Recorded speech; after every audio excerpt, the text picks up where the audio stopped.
বর্তমান গণপ্রজাতন্ত্রী বাংলাদেশ সরকারের মাননীয় প্রধানমন্ত্রী শ্রদ্ধেয় জনাব তারেক রহমান সাহেবের সরাসরি তত্ত্বাবধানে সারা বাংলাদেশে খাল খনন, নদী পুনর্খনন কর্মসূচির আওতায় হবিগঞ্জ পানি উন্নয়ন বোর্ড কর্তৃক বাস্তবায়নাধীন এই আমাদের ঐতিহ্যবাহী সুতাং নদী খনন পুনর্খনন আজকের এই অবৈধকরণ অনুষ্ঠানের সম্মানিত সভাপতি উপস্থিত আছেন আমার সদরের ইউএনও মহোদয়, আমাদের নির্বাহী প্রকৌশলী পানি উন্নয়ন বোর্ড, দলীয় নেতৃবৃন্দ, অত্র এলাকার মুরব্বিয়ান, ছাত্র যুবক, বিভিন্ন শ্রেণী পেশার সম্মানিত উপস্থিতি, আসসালামু আলাইকুম ওয়া রাহমাতুল্লাহ।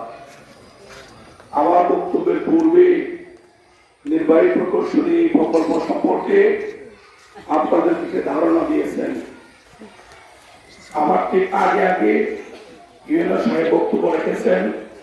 বর্তমান সরকারের চিন্তা ভাবনা নির্বাচনী ইশতেহারে আমাদের প্রতিশ্রুতিগুলি ছিল, সেই প্রতিশ্রুতিগুলি পর্যায়ক্রমে বাস্তবায়নের দিকে সাফল্যের সাথে এগিয়ে যাচ্ছে বাংলাদেশ জাতীয়তাবাদী দল বিএনপি। তারই অংশ এই সুতাং নদী। এই নদী ঐতিহ্যবাহী নদী ছিল, যে কোনো কারণে হোক এই নদী তার নাব্যতা হারিয়েছে, তার সৌন্দর্য হারিয়েছে, তার ঐতিহ্য হারিয়েছে। মাননীয় প্রধানমন্ত্রী জনাব তারেক রহমান সাহেব এই বিষয়টি উপলব্ধি করতে পেরেছেন। আমার নির্বাচনী এলাকা, যেখান থেকে আপনারা প্রায় লক্ষাধিক ভোট বেশি দিয়ে আমাকে এমপি নির্বাচিত করেছেন, সেই এলাকায় এই সুতাং নদী 39.5 কিলোমিটার জায়গা আগামী বছর জুন মাসের মধ্যে খাল পুনর্খননের কাজ শেষ হবে ইনশাআল্লাহ। সেই জন্য ব্যয় ধরা হয়েছে প্রায় 42 কোটি টাকা। এই যে আপনাদের প্রশ্ন রাজ্যিউরা ইউনিয়নে, সেখানে এটা 3.5 কিলোমিটার, আপনাদের রাজ্যিউরা ইউনিয়নের মধ্যে শুধু 3.5 কিলোমিটার। এটা প্রশস্ত হবে প্রায় 100 ফিট। ফিতারিয়া মাপবেন, কোনো জায়গায় 95 ফিটও করা যাবে না, পুরা মেপে নেবে 100 ফিট। মাটি গভীর 5 ফিট হবে বাড়িতে। সেখান থেকে তার জন্য খরচ আছে আপনার 2,84,77,895 টাকা। কন্ট্রাক্টর টেন্ডারের মাধ্যমে আপনারা নির্বাচিত করেছেন। এ ব্যাপারে আমাদের কোনো বক্তব্য নেই। আমরা কাজটি যেন সঠিকভাবে হয়, এই যে 2,94,00,000 এই যে প্রত্যেকখানে সাইনবোর্ড দেওয়া আছে, হয়তো দুষ্ট লোকজন সাইনবোর্ডটা নষ্ট করে ফেলতে পারে। আমি অনুরোধ করবো স্কুলে কলেজে বিশ্ববিদ্যালয়ে অধ্যয়নরত যারা আছেন এবং এলাকার যারা অত্যন্ত বিবেকবান মানুষ, চৌকুশ মানুষ, কথা শুনেন, এটা ছবি তুলেন, যা প্রত্যেকের মোবাইলে এটা সেভ করে রাখবেন। কাজটা যখন শুরু হবে তখন আপনারা খেয়াল করবেন যে এইটার যে নির্দেশনা যেভাবে এটার মধ্যে তোলা হয়েছে ঠিক সেইভাবে বাস্তবে হচ্ছে কিনা, এই জিনিসটি জানানোর জন্যই ইউএনও সাহেব, নির্বাহী প্রকৌশলী, আমি সহ আমাদের দলীয় নেতৃবৃন্দ, আরো সরকারি কর্মকর্তারা আমরা এখানে উপস্থিত হয়েছি। কেউ যেন এখানে মধ্যস্বত্বভোগী না হয়, কেউ যেন অনৈতিক অবৈধ কোন সুবিধা না নিতে পারে, সেই দিকে আপনাদের খেয়াল রাখতে হবে। এই খনন যখন শুরু হবে সেটা থেকে মাটি উত্তোলন করা হবে।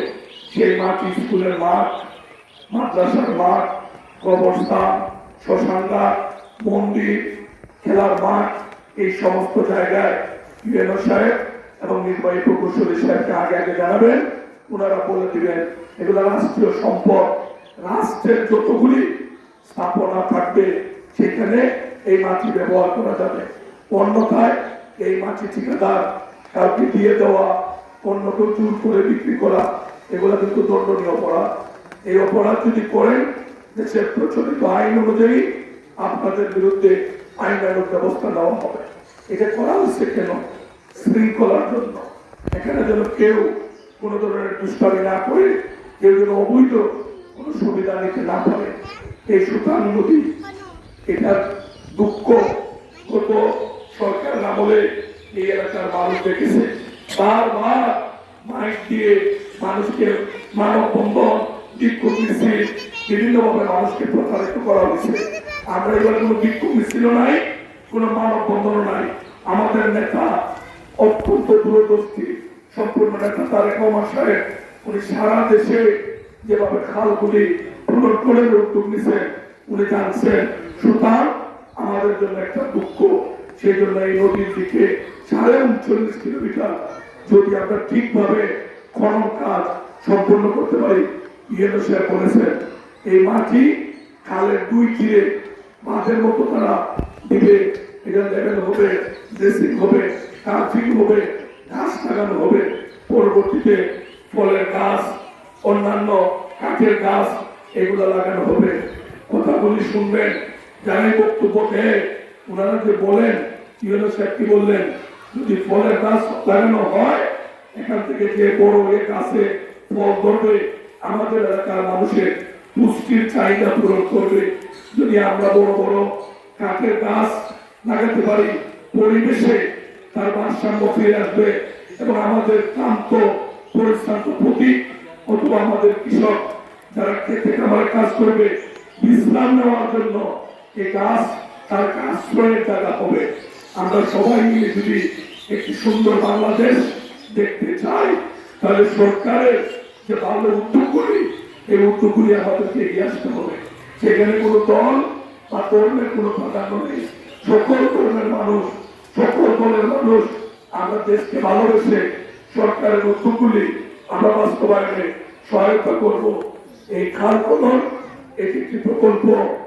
আমরা কৃষক বাঁচবে, বাংলাদেশ বাঁচবে, এটা বিএনপি শুধু স্লোগান দেয় না, এটা বিএনপি হৃদয়ে ধারণ করে লালন করে বাস্তবায়নের উদ্যোগ নিয়েছে।